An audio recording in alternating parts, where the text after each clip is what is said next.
अस्सलामु अलैकुम दोस्तों।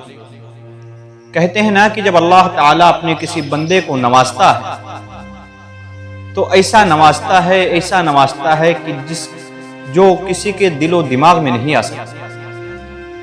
अल्लाह ताला अपने बंदे को कुछ अता करने के लिए कुछ बहाने सोचता है, बहाने ढूंढता है, और बंदा सिर्फ एक मर्तबा अल्लाह को खुश कर ले तो अल्लाह ताला अपने बंदे को ऐसा नवाज देता है कि जिसकी उसने कभी तमन्ना भी नहीं की। आज मैं आपको बताऊंगा एक ऐसे अल्लाह के वली जो कि पहले एक पहलवान हुआ करते थे, पहलवानी लड़कर के अपनी जिंदगी को गुजारा करते थे, लेकिन अल्लाह ताला ने आपके एक काम से खुश होकर आपको दर्जे विलायत अता कर दिया, जिनका नाम हजरत जुनैद बगदादी रज़ी अल्लाह ताला अन्हु है। आज हम बात करेंगे हजरत जुनैद बगदादी के आम जिंदगी की। जब आप पहलवान हुआ करते थे उस वक्त से लेकर के दर्जे विलायत तक का आपका सफर कैसा था, आपको दर्जे विलायत अता हुई तो कैसे हुई, एक पहलवान से आप अल्लाह के वली बने तो कैसे बने। पहले आप एक पहलवान थे, आप कुश्ती किया करते थे, लेकिन अल्लाह ताला ने आपको बेशुमार ताकतों से, बेशुमार करामातों से नवाजा, तो अल्लाह ताला आपके कौन से काम से खुश हो गया, आपके पूरे सफर के बारे में बात करेंगे। दोस्तों, हजरत जुनैद बगदादी, जैसा कि हम और आप जानते हैं, बगदाद बड़े पीर दस्तगीर गौसे आजम रज़ी अल्लाह ताला अन्हु की जमीन है। हजरत गौसे आजम वहीं पर पैदा हुए और उसी सरजमीन पर हजरत जुनैद बगदादी रज़ी अल्लाह ताला अन्हु भी पैदा हुए। आप पहले एक पहलवान थे। पहलवान कोई छोटा मोटा पहलवान नहीं, बल्कि एक बहुत ही मारूफ मशहूर पहलवान हुआ करते थे। आपकी पहलवानी का आलम यह था, आपकी ताकत का आलम यह था कि आपसे कोई कुश्ती भी लड़ने को तैयार तक न रहता था। आप इतने बड़े पहलवान थे कि जो बादशाह वक्त था, बादशाह वक्त आपको अपने बराबर में आपकी कुर्सी लगा करके आपको बैठाता था ताकि उसकी शान बढ़े। तो जरा आप सोचिए, हजरत जुनैद बगदादी रज़ी अल्लाह ताला अन्हु की पहलवानी का आलम क्या होगा, आप कितने बड़े पहलवान रहे होंगे। लेकिन हजरत जुनैद बगदादी ये पहले तो जुनैद थे, जब तक आप कुश्ती लड़ते थे तब तक आप जुनैद थे, लेकिन जब अल्लाह ने आपको दर्जे विलायत अता किया तब से आप हजरत जुनैद बगदादी बन गए। आपकी पहलवानी ऐसी थी कि लोग आपकी कुश्ती को देखने के लिए सालों साल लोगों की आंखें तरस जाया करती थी, ऐसे आप पहलवान थे। अब आओ दोस्तों, मैं आपको बताता चलूं कि हजरत जुनैद बगदादी रज़ी अल्लाह ताला अन्हु को दर्जे विलायत कैसे आता हुआ। हजरत जुनैद बगदादी एक मर्तबा बादशाह वक्त के दरबार में बैठे हुए थे कि अचानक से एक बूढ़ा ज़ईफ शख्स आता है जो कि कमजोर है, चलता है तो पैर लड़खड़ाते हैं, बोलता है तो जुबान लड़खड़ाती है। वो शख्स आता है और हजरत जुनैद बगदादी को चैलेंज कर देता है। सुभान अल्लाह। हजरत जुनैद बगदादी रज़ी अल्लाह ताला अन्हु से मुकाबले की चैलेंज कर देता है। कहता है कि ए जुनैद बगदादी, तुम इतने बड़े पहलवान हो, तुम्हारा नाम चलता है, तुम्हारा रौबो दबदबा चलता है, लोग तुमसे कुश्ती लड़ने को तैयार नहीं होते हैं। ए जुनैद बगदादी, अगर तुम्हारे अंदर इतनी ही ताकत है तो तुम एक मर्तबा मुझसे कुश्ती लड़ लो। सुभान अल्लाह। एक बूढ़ा शख्स चैलेंज कर रहा है, ऐसा शख्स कि अगर चले तो उसके पैर लड़खड़ाए, और चैलेंज उसको कर रहा है जिससे बड़े बड़े पहलवान भी लड़ने के लिए तैयार नहीं होते हैं। लोगों ने जब इस बात को सुना तो सारे लोग हंसने लगे, कहने लगे कि ये बूढ़ा ज़ईफ शख्स ये क्या जुनैद से कुश्ती लड़ेगा। अच्छे अच्छे तो जुनैद के सामने फीके पड़ गए। वो जो चलता है तो पैर लड़खड़ाते हैं, बोलता है तो जुबान लड़खड़ाती है, ऐसा शख्स भला जुनैद से कुश्ती लड़ेगा। जब उस बूढ़े शख्स ने देखा कि लोग उसकी बात को मजाक समझ रहे हैं, तो बूढ़े शख्स ने कहा कि ए जुनैद बगदादी, मैं वाकई में तुमसे कुश्ती लड़ने के लिए आया हूं। अगर तुम्हारे अंदर हिम्मत है, तुम्हारे अंदर ताकत है, तो तुम आकर के मुझसे कुश्ती लड़ करके दिखाओ। अब ए मेरे मुहतरम दोस्तों, हजरत जुनैद बगदादी ने जब उस बूढ़े शख्स की इस बात को सुना तो आप अंदर से आप ये सोचने लगे कि अच्छे अच्छे पहलवान तो मुझसे कुश्ती लड़ने को तैयार नहीं होते हैं, आखिर इस ज़ईफ शख्स के अंदर ऐसी कौन सी बात है कि मुझसे कुश्ती लड़ने के लिए कह रहा है। आखिरकार कुश्ती का दस्तावेज, कुश्ती का चैलेंज कबूल कर लिया गया, कुश्ती का दिन मुकर्रर कर दिया गया, कुश्ती का वक्त मुकर्रर कर दिया गया, कुश्ती का मैदान मुकर्रर कर दिया गया और लोगों के अंदर ऐलान कर दिया गया। पूरे इलाके में, पूरे शहर में ऐलान करवा दिया गया कि फुला दिन में, फुला तारीख में जुनैद की कुश्ती होने वाली है। अब जब हजरत जुनैद बगदादी रज़ियल्लाहु ताला अन्हु की कुश्ती का लोगों ने सुना तो हजरत जुनैद बगदादी रज़ियल्लाहु ताला अन्हु इतने नामवर पहलवान के जिनकी कुश्ती देखने के लिए लोग तरसते थे, जिनकी कुश्ती का लोगों को इंतजार रहता था, सालों में कई एक मर्तबा आपकी कुश्ती देखने को मिलती थी। जब लोगों ने देखा, सुना कि हजरत जुनैद बगदादी रज़ियल्लाहु ताला अन्हु की कुश्ती है तो सारे लोग उस दिन इकट्ठा हो गए, पूरा का पूरा मैदान भर गया। यहाँ तक कि आता है कि लाखों में मजमा इकट्ठा था, सिर्फ इसलिए कि हजरत जुनैद बगदादी की कुश्ती देखनी है, सिर्फ इसलिए कि हजरत जुनैद बगदादी को लड़ते हुए देखना है, उनके दांव पेंच को देखना है। अब ऐ मेरे मुहतरम दोस्तों, मैदान में लोग इकट्ठा हो गए, मैदान में सारे लोग जमा हो गए। जिसने सुना सब कुश्ती देखने के लिए आए, लाखों में पब्लिक मौजूद है। हजरत जुनैद बगदादी मैदान के अंदर मौजूद है मगर लड़ने वाला नजर नहीं आ रहा। वो बूढ़ा शख्स जिसने कुश्ती का चैलेंज दिया, वो बूढ़ा शख्स जिसने हजरत जुनैद को लड़ने के लिए ललकारा, अब वो बूढ़ा शख्स नजर नहीं आ रहा। लोग देख रहे हैं, सोच रहे हैं कि आखिर कहीं ऐसा तो नहीं कि उस बूढ़े शख्स ने हमें बेवकूफ बनाया हो, कहीं ऐसा तो नहीं कि वो बूढ़ा शख्स झूठ बोल करके चला गया हो। सारे लोग मायूस हो गए क्योंकि हजरत जुनैद तो मौजूद थे मगर हजरत जुनैद बगदादी रज़ियल्लाहु ताला अन्हु से चैलेंज करने वाला वहां पर दिखाई नहीं दे रहा था। फिर आखिरकार लोग ये सोचने लगे कि चलो अपने घर चला जाए। आखिरकार कैसे मुमकिन है कि एक बूढ़ा ज़ईफ इंसान, एक कमजोर इंसान जुनैद को ललकारे और उनसे कुश्ती लड़ने के लिए आए। अरे जुनैद अगर उस बूढ़े शख्स को एक मर्तबा पटक देंगे तो उसकी हड्डियां चकनाचूर हो जाएंगे।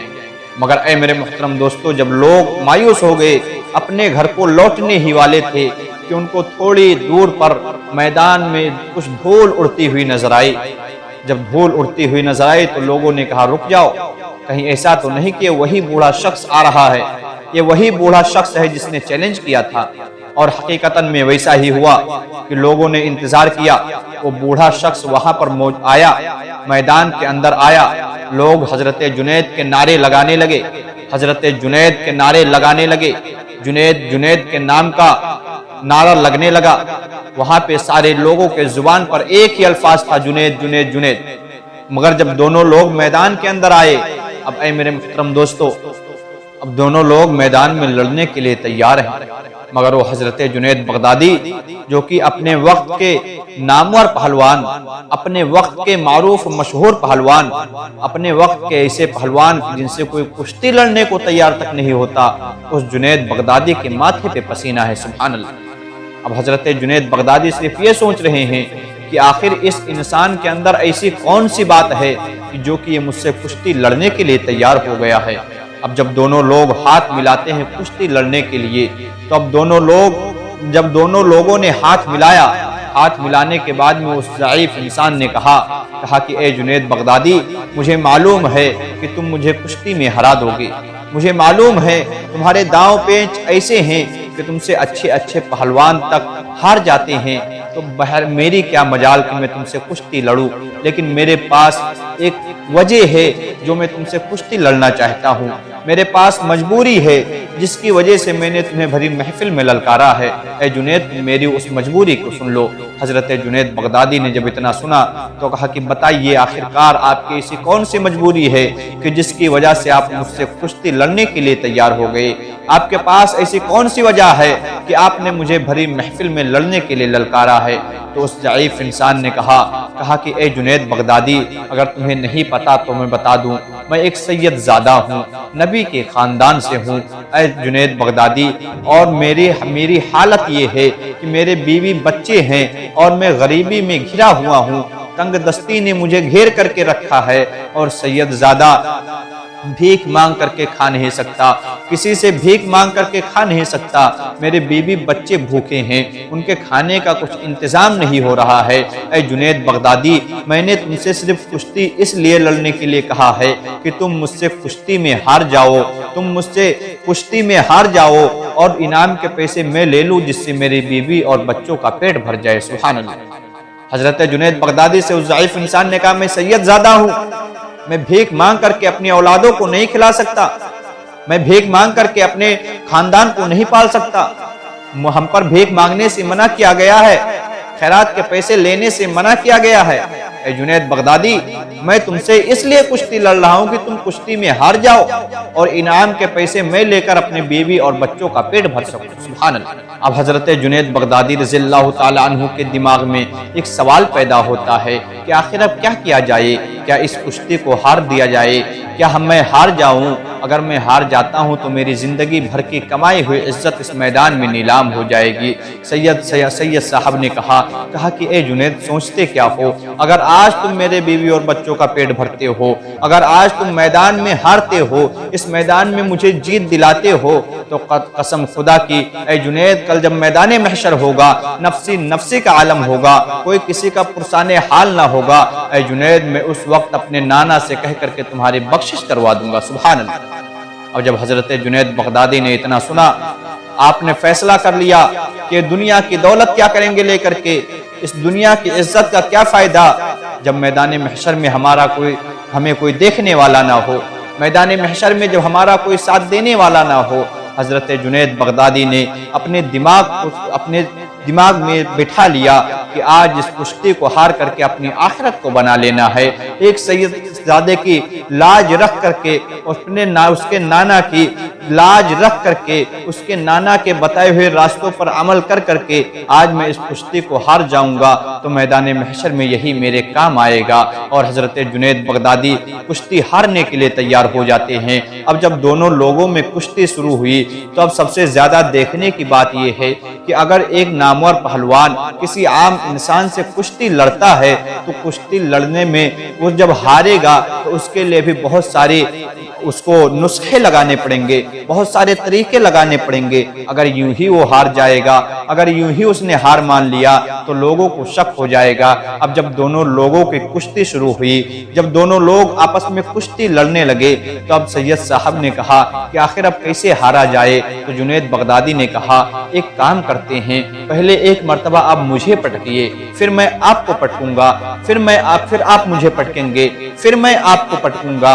और इसी तरह जब देखेंगे कि लोगों के अंदर जोश आ गया, अब लोग ये सोचने लगे कि कुश्ती बस अब खत्म होने वाली है, अब कोई ना कोई हारने वाला है, उस वक्त आप मुझे पटक देना, आप कुश्ती जीत जाएंगे। सुभान अल्लाह। ऐ मेरे मुहतरम दोस्तों, अब हजरत जुनैद बगदादी और सैयद साहब की कुश्ती शुरू हो जाती है। और दौरान कुश्ती कभी सैयद साहब हजरत जुनैद बगदादी को पटकते हैं, कभी जुनैद बगदादी सैयद साहब को पटकते हैं। इसी तरीके से थोड़ी देर चलता रहा।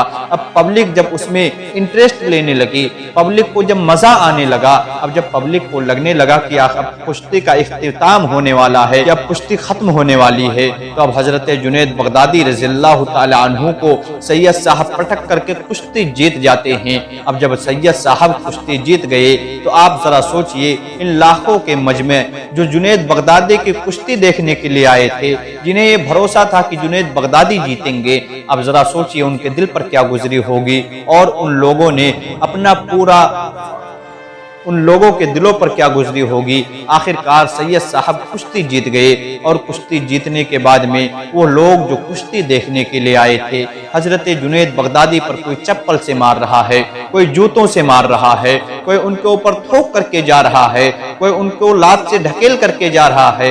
हजरत जुनैद बगदादी मैदान में पड़े रो रहे हैं। सैयद साहब अपने रास्ते चले गए, जुनैद बगदादी मैदान के अंदर मौजूद हैं।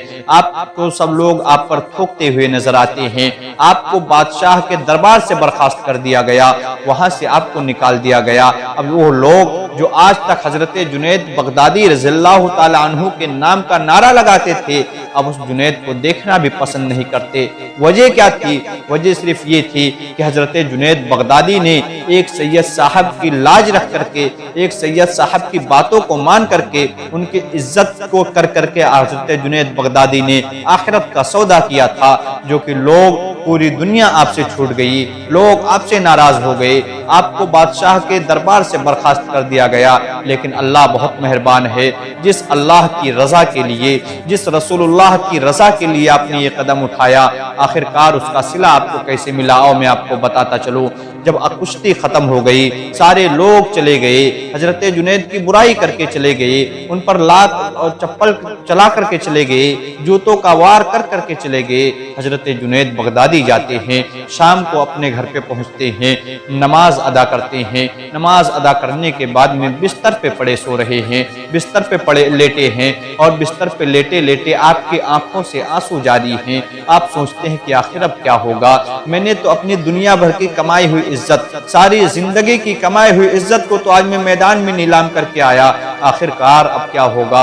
आप रो रहे हैं, रोते रोते आपकी आंख लग जाती है, और जैसे ही आपकी आंख लगी, दोनों आलम के मालिक व मुख्तार, आमिना का लाल, दोनों आलम के मालिक व मुख्तार जनाब अहमद मुज्तबा मोहम्मद मुस्तफ़ा सल्लल्लाहु ताला अलैहि वसल्लम तशरीफ लाते हैं। और तशरीफ लाने के बाद में आपके ख्वाब में तशरीफ आते हैं और कहते हैं कि ए जुनैद, तू क्यों रो रहा है? आखिर तूने कोई घाटे का सौदा तो ना किया, तू क्यों रो रहा है? आखिर तुझसे कौन सी गलती हो गई? हजरत जुनैद फरमाते हैं, या रसूल अल्लाह सल्लल्लाहु ताला अलैहि वसल्लम, आज मैंने अपनी जिंदगी भर की कमाई हुई इज्जत को आज मैं उस मैदान में नीलाम करके आया हूँ। अल्लाह के रसूल फरमाते हैं, कहते हैं कि ए जुनैद, इसमें रोने की क्या बात है? तूने अपनी जिंदगी भर की कमाई हुई इज्जत को, दुनिया भर में कमाए हुए नाम और दौलत को आज तू मेरे नवासे के लिए इस दुनिया में आज तूने कुर्बान कर दिया, मेरे नवासे के लिए तूने आज उस मैदान में कुर्बान कर दिया।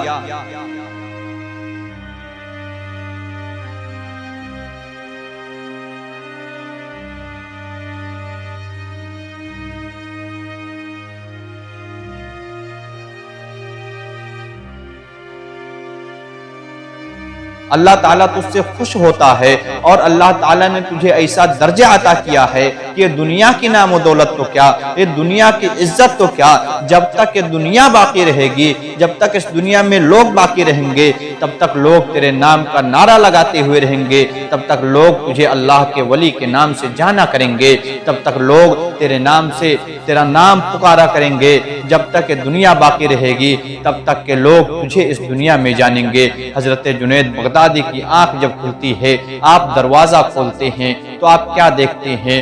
तमाम औलिया कराम जो इस दुनिया के अंदर मौजूद थे, सब आपके दरवाजे पर मौजूद हैं, और सब आपको अल्लाह का वली कहकर के पुकार रहे हैं। हजरत जुनैद बगदादी को अल्लाह ताला ने दर्जे विलायत अता किया, सिर्फ इसलिए कि आपने एक सैयद साहब की इज्जत की, एक सैयद साहब की बातों को माना, जिसकी वजह से अल्लाह ने आपको दर्जे विलायत अता किया और बेशुमार करामातों से नवाजा। जिसमें से एक सबसे मारूफ करामत तो ये है कि आपके पास वो करामत थी कि आप दरिया के ऊपर मुसल्ला बिछा करके, मुसल्ले पे बैठ करके दरिया को पार कर दिया करते थे। सुभान अल्लाह। तो देखा मेरे मोहतरम दोस्तों, अल्लाह ताला जब अपने किसी बंदे से खुश होता है, तो जब उसे नवाजता है, तो ऐसा नवाजता है कि पूरी दुनिया उसे याद रखती है। दोस्तों, उम्मीद है कि आप लोगों को वीडियो पसंद आई होगी। वीडियो पसंद आए तो वीडियो को लाइक करें, चैनल को सब्सक्राइब करें। अस्सलामु अलैकुम रहमतुल्लाहि ताला व बरकातहू।